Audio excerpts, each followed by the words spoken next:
5 राज्यों में पुडुचेरी इकलौता राज्य है जहां से कांग्रेस के लिए थोड़ी राहत की खबर है। यहां पर कांग्रेस गठबंधन ने जीत दर्ज की है। पुडुचेरी विधानसभा चुनाव में कांग्रेस और डीएमके गठबंधन बाजी मारने में सफल रहे। 30 सीटों में से 17 सीटों पर जीत दर्ज की। सत्ताधारी एआईएनआरसी को 8 सीटें मिली, जबकि एआईएडीएमके को 4 सीटें। एक सीट निर्दलीय के खाते में आई। We expected to do much better. The alliance has had a strong showing in Tamil Nadu, and I think we've done well in Puducherry as well. इस चुनाव में जीत का स्वाद चखने पर कांग्रेस कार्यकर्ताओं ने जमकर जश्न मनाया। पुडुचेरी में इस बार 344 उम्मीदवारों ने चुनाव लड़ा था, जिसमें 94 उम्मीदवार निर्दलीय थे।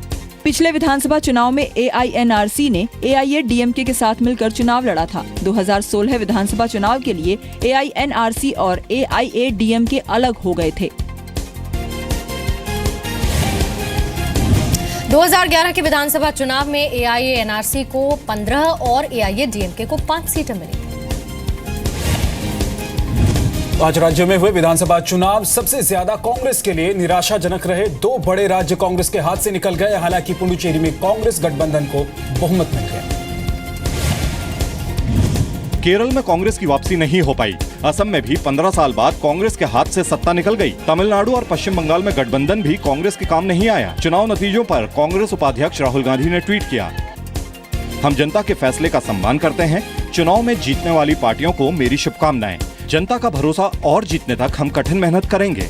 विपक्ष दावा कर रहा है कि देश कांग्रेस मुक्त भारत की तरफ जा रहा है। कांग्रेस नेता राहुल गांधी का बचाव कर रहे हैं। राहुल गांधी का नेतृत्व पूरी तरह से समाप्त हो गया है। कांग्रेस मुक्त भारत की तरफ देश तेजी से अग्रसर है। Where is the national leadership involved in Kerala or West Bengal or Tamil Nadu? The strategy was decided in these states by the state leadership. So they are basically responsible for the success or defeat in that state. Congress के मुख्यमंत्री अब सिर्फ देश के 6 राज्यों में हैं। कर्नाटक, उत्तराखंड, हिमाचल, मणिपुर, मिजोरम और मेघालय में कांग्रेस के मुख्यमंत्री हैं। कर्नाटक को छोड़कर किसी बड़े राज्य में कांग्रेस का मुख्यमंत्री नहीं है। बिहार में कांग्रेस जेडीयू और आरजेडी के साथ गठबंधन सरकार में शामिल है। 2014 में मोदी सरकार आने के बाद महाराष्ट्र, हरियाणा और झारखंड भी कांग्रेस के हाथ से निकल गया था।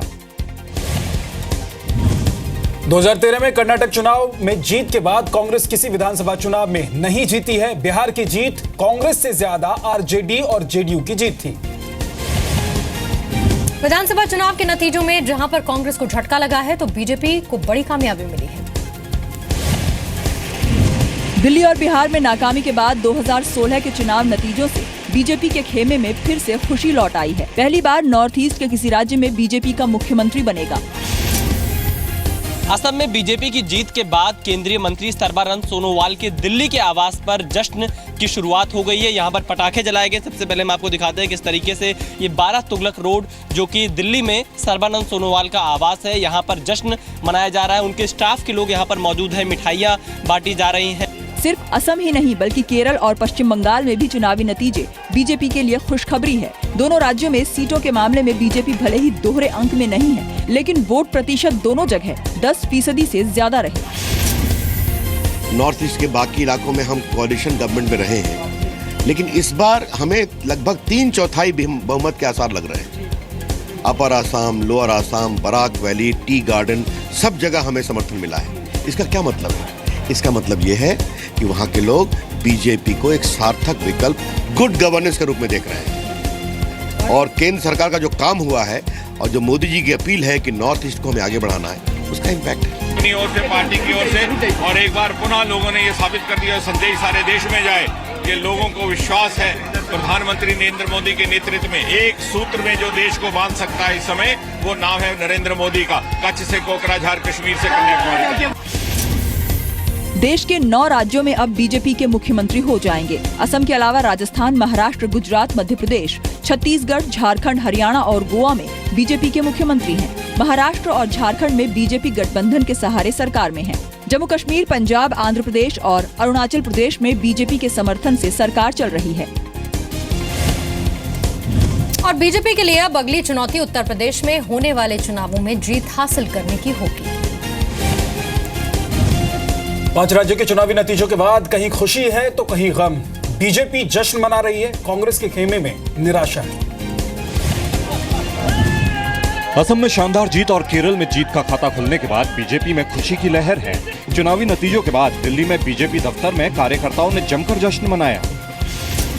बीजेपी में जश्न का माहौल, असम में जिस तरह जीत हुई है उसका नजारा अब बीजेपी दफ्तर में पटाखे छोड़कर ढोल नगाड़े बजाते हुए यहाँ पर नेता भी हैं, कार्यकर्ता भी पहुँच गए हैं। अब जिस तरह से 5 राज्यों में नतीजे आए हैं, असम में बीजेपी की सरकार बनने के करीब है, बन गई है।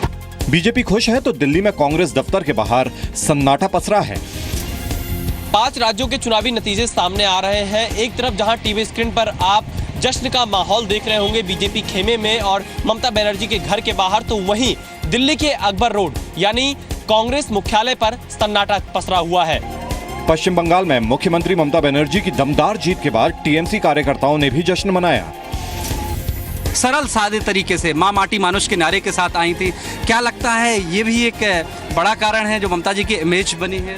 She is very down to earth, मतलब इतना डाउन टू अर्थ मैंने आज तक कोई भी यहाँ पे सीपीएम हो किसी को भी आज तक देखा नहीं है। She is very down to earth. Tamil Nadu में जयललिता की जीत के बाद उनके समर्थक भी जमकर झूमे। प्रधानमंत्री नरेंद्र मोदी ने भी ममता बनर्जी और जयललिता से फोन पर बात की, जीत की बधाई दी। प्रधानमंत्री नरेंद्र मोदी ने असम में शानदार जीत के लिए बीजेपी नेताओं और कार्यकर्ताओं को बधाई दी। केरल में जीत का खाता खुलने पर भी पीएम ने खुशी जताई, कहा केरल में बीजेपी को खड़ा करने वालों को सलाम। दिल्ली के अलावा पटना, जयपुर और असम समेत देश के कई शहरों में बीजेपी ने खूब जश्न मनाया। पश्चिम बंगाल में जीत के बाद आसनसोल में टीएमसी कार्यकर्ताओं पर सीपीएम दफ्तर में तोड़फोड़ करने का आरोप लगा है। आसनसोल में विधानसभा चुनाव के रुझानों में टीएमसी उम्मीदवार को बढ़त मिलने की खबर मिलते ही पार्टी कार्यकर्ता एकजुट होने लगे। पार्टी की जीत का जश्न मनाया जाने लगा। इस दौरान टीएमसी कार्यकर्ताओं का हुजूम सीपीएम के दफ्तर में जा धमका। कार्यकर्ताओं ने जमकर तोड़फोड़ और आगजनी की। टीएमसी कार्यकर्ताओं ने दफ्तर में रखा सामान उठाकर फेंक दिया। लाठी डंडे लेकर आए कार्यकर्ताओं ने जाते जाते दफ्तर में आग लगा दी। आसनसोल दक्षिण से टीएमसी के मौजूदा विधायक तापस बनर्जी ने रुझानों में सीपीएम उम्मीदवार हेमंत प्रभाकर पर बढ़त बनाई है। आसनसोल उत्तर सीट में टीएमसी उम्मीदवार मौलवी घटक ने बीजेपी उम्मीदवार निर्मल कर्माकर पर निर्णायक बढ़त हासिल कर ली है। आसनसोल में 11 अप्रैल को वोटिंग के दिन भी सीपीएम और टीएमसी कार्यकर्ताओं के बीच हिंसक झड़प हुई थी। आसनसोल में वोटिंग के दिन पुलिस ने मुरिया बाईपास के पास 2 बम भी बरामद किए थे। 4 राज्यों में हुए विधानसभा उपचुनाव में सत्ताधारी दलों के उम्मीदवारों को बढ़त मिलती दिखाई दे रही है।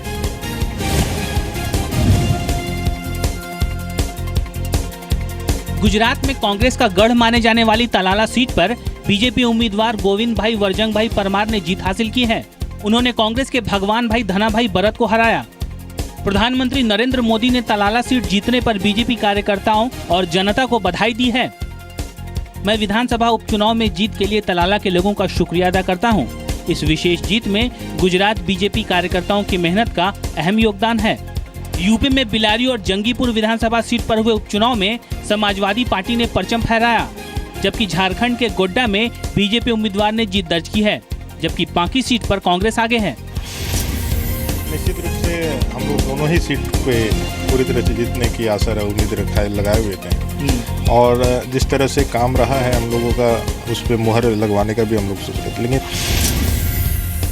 यूपी में गाजीपुर की जंगीपुर सीट पर समाजवादी पार्टी की किस्मत देवी ने बीजेपी उम्मीदवार रमेश सिंह को हराया। यूपी के मुरादाबाद की बिलारी विधानसभा सीट पर समाजवादी पार्टी के फहीम ने बीजेपी के सुरेश सैनी को हराया। तेलंगाना के पालेर विधानसभा सीट में टीआरएस के तुम्माला नागेश्वर ने जीत हासिल की है। गुजरात की तलाला सीट कांग्रेस विधायक जासू बरत के निधन के बाद खाली हुई थी।